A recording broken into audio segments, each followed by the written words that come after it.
It was a really important moment in her life and her career, and we'll always be locked together that way. And I actually didn't realize the power of that movie with Whitney and I. So Kevin Costner built his career playing America's golden boy. If you build it, you will come. The baseball hero, the frontier lawman, the noble warrior. come, please sit down. But behind that all-American smile lies a man who doesn't suffer fools gladly. And in Hollywood, a town built on egos and fake friendships that's made him some serious enemies. After 4 decades in the business, Costner has worked with hundreds of actors. Most he respects, some he admires, but there are 7 who pushed him too far. 7 who crossed lines that couldn't be uncrossed. These aren't just professional disagreements. These are personal vendettas, creative wars, and betrayals that cut deep. From co-stars who sabotaged his biggest films, to directors who tried to destroy his vision, from method actors who took things too far to legends who treated him like dirt, this is the list Kevin Costner never wanted you to see. The 7 actors who made his life hell ranked from bad to absolutely unforgivable. You know, most people think Hollywood is all glamour and red carpets, but the truth is, it's a battlefield. And Kevin Costner? He's been fighting wars you never heard about. See, Costner came up in the 80s when Hollywood was changing, the old studio system was dying, and a new breed of actor was taking over. Guys who thought they were artists, not entertainers. Guys who believed their own hype. And when you're trying to make honest movies about American values, those guys become your worst nightmare. Number 7, Sean Young. Let's start with Sean Young. Now, most people remember her from Blade Runner. And 100 baby spiders came out. And they ate her. But Costner remembers her from No Way Out in 1987.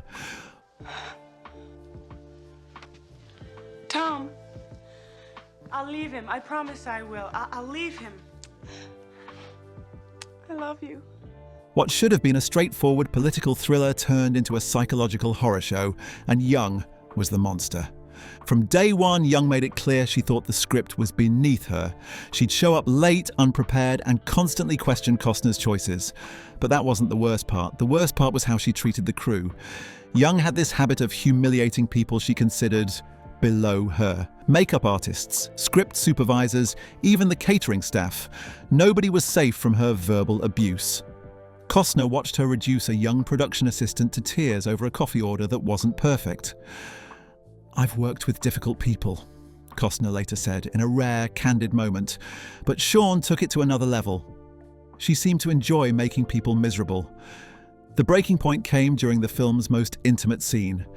Young decided, without telling anyone, to improvise dialogue that completely changed the character's motivation. When Costner tried to discuss it with her, she exploded, screaming that he was just a pretty face who got lucky. The crew went silent. You could hear a pin drop, and that's when Costner made a decision that would define his career. He would never again work with someone who didn't respect the collaborative process. Young's behavior got so bad that the director, Roger Donaldson, had to bring in a mediator. A mediator on a movie set. That's how toxic things got. The film was a success, but Costner made sure Young knew she'd never work with him again. And in Hollywood, when Kevin Costner says you're out, you're out. Number 6, Madonna. Madonna, the queen of pop, the material girl. And according to Kevin Costner, one of the most unprofessional people he's ever encountered. Their paths crossed during the development of what would become The Bodyguard. Originally, the film was supposed to star Costner and Madonna, with her playing the pop star in danger. It seemed perfect. Madonna playing a version of herself, Costner as the stoic protector. But Madonna had other ideas. She wanted to rewrite the script, change the ending, and turn what was supposed to be a straightforward thriller into a statement about female empowerment. That might sound reasonable, except Madonna's version would have cost 3 times the budget and made no commercial sense. Costner tried to work with her. He really did. They had meeting after meeting, with Madonna bringing in her own writers, her own directors, her own vision that had nothing to do with the movie they were supposed to make. She wanted to make her movie, not our movie, Costner explained years later. And when you're the producer, that's not how it works. The final straw came when Madonna demanded that her then-boyfriend Warren Beatty be brought in as a co-producer. Not because he had anything to offer the project, but because she wanted him involved. That's when Costner realized he was dealing with someone who saw movies as personal playgrounds, not collaborative art. He fired her. Just like that. One of the biggest stars in the world, and Kevin Costner showed her the door. Madonna was furious. She badmouthed Costner in interviews, calling him controlling and threatened by strong women. But Costner didn't care. He replaced her with Whitney Houston, and The Bodyguard became one of the biggest hits of the 90s. Sometimes you have to choose between keeping the peace and making a good movie, Costner said. I chose the movie. Number 5, Alec Baldwin. Alec Baldwin, talented actor, sure, but also one of the most arrogant people Kevin Costner has ever worked with. Their clash came during the early development of 13 Days, the film about the Cuban Missile Crisis. General May, do you truly believe that's our best course of action? Mr. President, I believe it is the only course of action. America is in danger. Baldwin was originally attached to play Bobby Kennedy, and from the moment he signed on, he acted like he was doing everyone a favor. He demanded script changes, insisted on bringing in his own dialogue coach, and worst of all, he started giving interviews about how he was going to elevate the material. Costner, who was producing and starring in the film, watched Baldwin's ego grow by the day. But the breaking point came during a table read when Baldwin stopped the entire session to lecture the other actors about the real Bobby Kennedy. Alec seemed to think he was the only one who understood the character, Costner recalled. Never mind that we'd been researching this for 2 years. Never mind that we talked to people who actually knew Bobby Kennedy. Alec had read a book, so he was the expert. But Baldwin's arrogance wasn't just annoying, it was dangerous. He started making demands that would have compromised the historical accuracy of the film. He wanted to add fictional scenes that made Bobby Kennedy look more heroic, more central to the crisis resolution. When Costner pushed back, Baldwin threatened to quit. So Costner called his bluff and let him walk. Baldwin was replaced by Stephen Culp, who brought humility and respect to the role.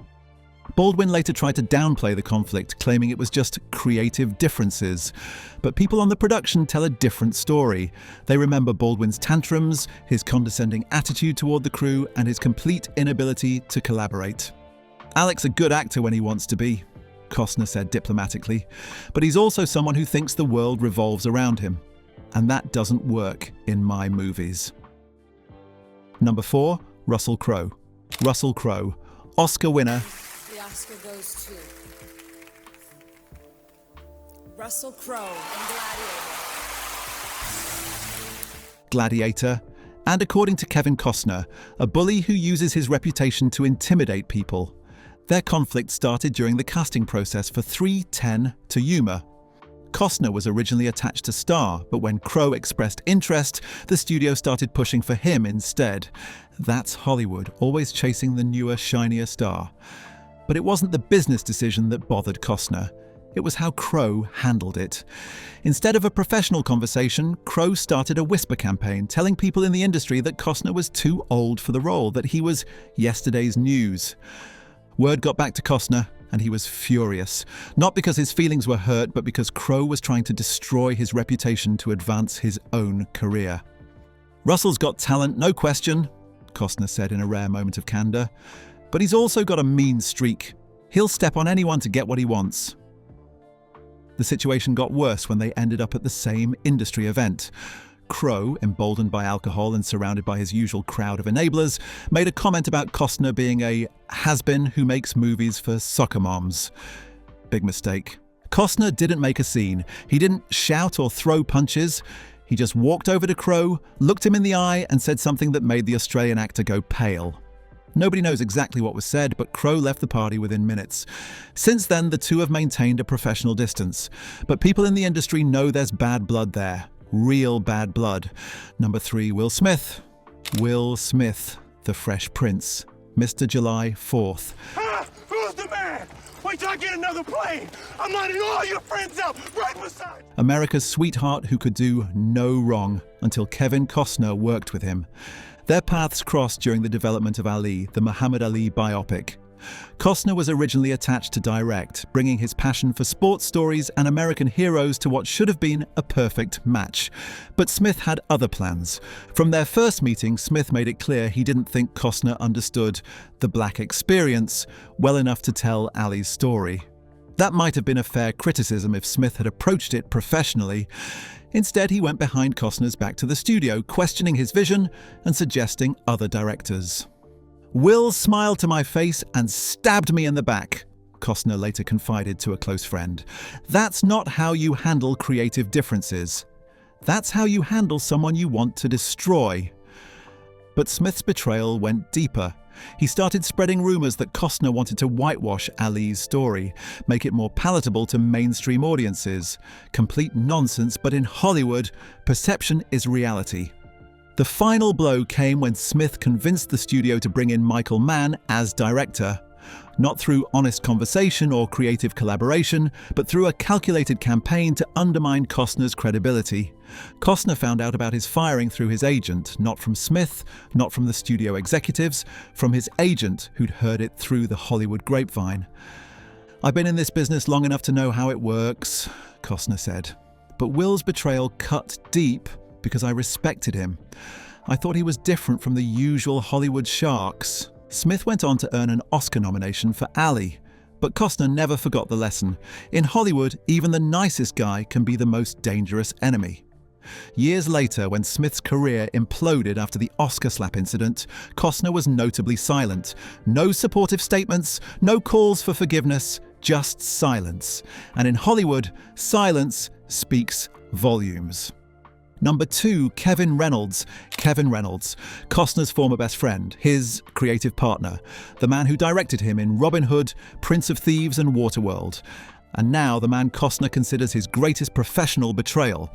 Their friendship went back to USC Film School, where they bonded over their love of epic storytelling and big-budget adventures.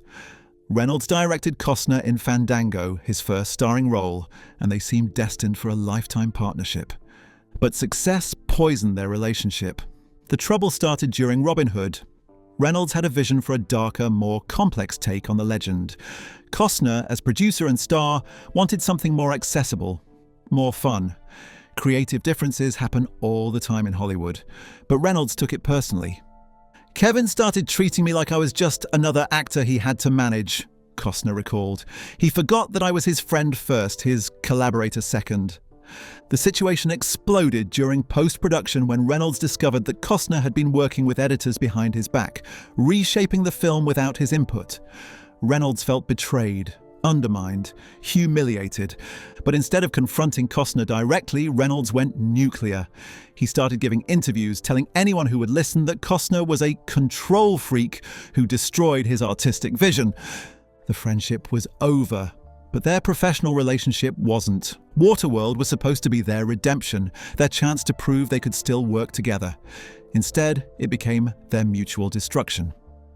Reynolds arrived on set with a chip on his shoulder and something to prove. He made decisions that ballooned the budget, ignored Costner's input as producer, and created an atmosphere of tension that infected the entire production. When the film went over budget and over schedule, Reynolds blamed Costner in the press. When it received mixed reviews, he claimed his director's cut would have been a masterpiece. "Kevin Reynolds taught me the most painful lesson of my career," Costner said years later. "Never trust someone who values their ego more than your friendship." The betrayal cuts so deep that Costner has never worked with Reynolds again. In a business built on relationships, that's the ultimate punishment. Number 1, Whitney Houston. Whitney Houston, the voice of a generation. The woman who made The Bodyguard soundtrack one of the best-selling albums of all time. And according to Kevin Costner, the most difficult, unprofessional, and ultimately tragic person he's ever worked with. This might surprise people. After all, Costner gave a beautiful eulogy at Houston's funeral. Whitney returns home today to the place where it all began, and I urge us all inside and outside across the nation and around the world to dry our tears, suspend our sorrow, and perhaps our anger, just long enough. talking about her talent and her struggles with addiction. But that public face hid a much more complicated truth. The problem started before filming even began. Houston, at the height of her fame, treated The Bodyguard like a vanity project. She demanded script changes that served her image rather than the story. She insisted on bringing her entire entourage to set, turning a professional film production into a circus. But the real issues were deeper. Houston was already struggling with substance abuse, though few people knew how bad it had gotten. She'd show up late, unprepared, sometimes clearly under the influence. "Whitney was fighting demons none of us understood," Costner said in a rare moment of honesty. "But she was also fighting us, fighting the process, fighting everything that might have helped her." The breaking point came during the filming of their most intimate scenes. Houston, paranoid and erratic, became convinced that Costner was trying to upstage her, steal her spotlight. She started demanding that her scenes be rewritten, reshot, re-edited to make her look better. When Costner tried to talk to her about it, she exploded. Not just anger, but rage. She accused him of racism, of trying to diminish her because she was a black woman. The accusations were baseless, but they cut deep. "Whitney knew exactly how to hurt people," Costner recalled years later. "She'd find your weakness and twist the knife. That day she tried to destroy me personally because she couldn't handle her own problems professionally." The crew watched in horror as Houston screamed at Costner in front of everyone, calling him a white boy who thinks he owns me. The irony was devastating. Costner had fought to cast her, believed in her when the studio wanted a safer choice, and now she was painting him as the enemy. But the worst part wasn't the public humiliation. It was watching someone he cared about self-destruct in real time. Houston's behavior became increasingly erratic. She'd disappear for hours, leaving hundreds of crew members waiting. She'd forget her lines, miss her marks, and blame everyone else for her mistakes. The film's insurance company started threatening to shut down production. The studio executives were panicking. And Costner found himself in an impossible position, trying to save a movie while watching his co-star spiral out of control. "I wanted to help her," Costner said, "but Whitney didn't want help. She wanted enablers, and I refused to be one." The final confrontation came during the last week of filming. Houston, clearly under the influence, couldn't remember her dialogue for a crucial emotional scene.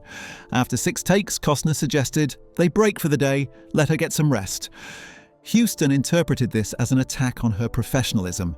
She launched into a tirade that lasted 20 minutes, accusing Costner of sabotaging her career, of being jealous of her talent, of trying to make her look bad so he could look good. The crew stood frozen. Nobody knew what to do, and Costner just took it, knowing that anything he said would only make things worse. When Houston finally stormed off set, Costner made a decision that haunts him to this day. He told the director to shoot around her, to get what they needed without her if necessary.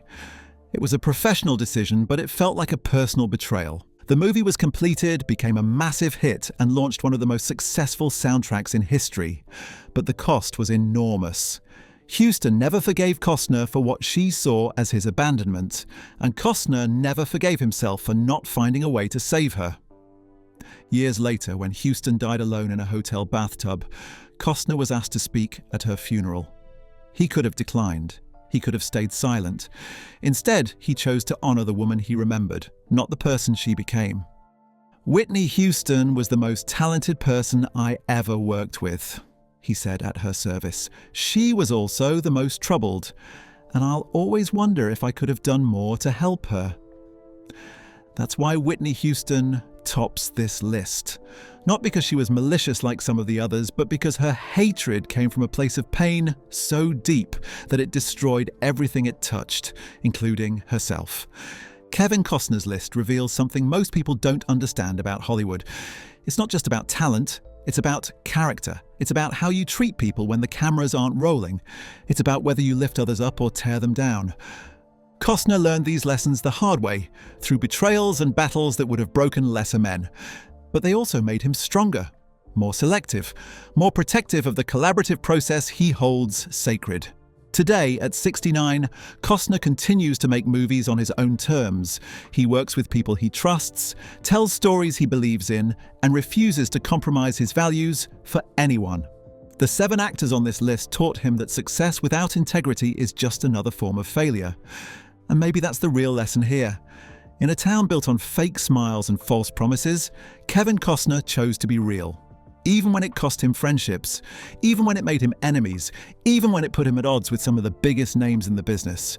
Because at the end of the day, you have to look at yourself in the mirror, and Kevin Costner can do that with a clear conscience, knowing he never sold his soul for a movie deal. That's more than most people in Hollywood can say, and it's definitely more than the 7 people on this list can claim. We are committed to releasing 2 videos a week. Like, share, subscribe, and hit the bell icon for more film lore.